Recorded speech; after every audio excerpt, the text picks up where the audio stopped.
বন্ধুরা আসসালামু আলাইকুম। তো কেমন আছেন? চলে আসছি বসন্তের এই সিজনে সজনের ফুল নিয়ে কুড়িয়ে নিয়ে আসছি আর ঝাল পেঁয়াজ রসুন দিয়ে ইয়ামি করে ভাজবো। দেখতে পাচ্ছেন একটু হলুদ আর জিরা গুঁড়া দিয়েছি, সামান্য পরিমাণে লবণ দিয়েছি পরিমাণ মতো। তো বন্ধুরা খেতে খুবই সুস্বাদু। যারা খেয়েছেন আগেকার মানুষ কিন্তু প্রতিটা ঘরে ঘরে সজনে গাছ ছিল, তখন তারা এভাবে ফুলগুলো কুড়িয়ে নিয়ে ভাজি করতো।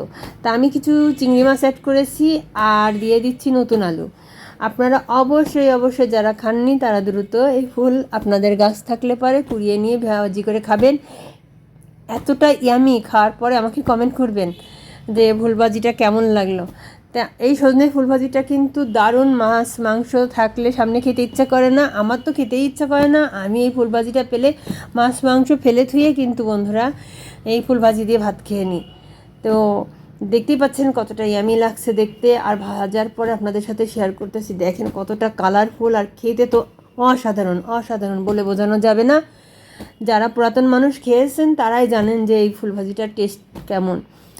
তো ভালো করে সুন্দর করে কমেন্ট করবেন, পাশে থাকবেন ভালোবেসে। আর আমি তো আপনাদের পাশে আছি সবসময়। আমি যেই ভিডিও দেখি সেটাতে লাইক কমেন্ট শেয়ার করি। দেখতে পাচ্ছেন বন্ধুরা কত সুন্দর করে ভেজে নিয়েছি, আর খুবই লোভনীয়, খেতে তো দারুণ। তো সবাইকে ফুলভাজি খাওয়ার দাওয়াত রইল।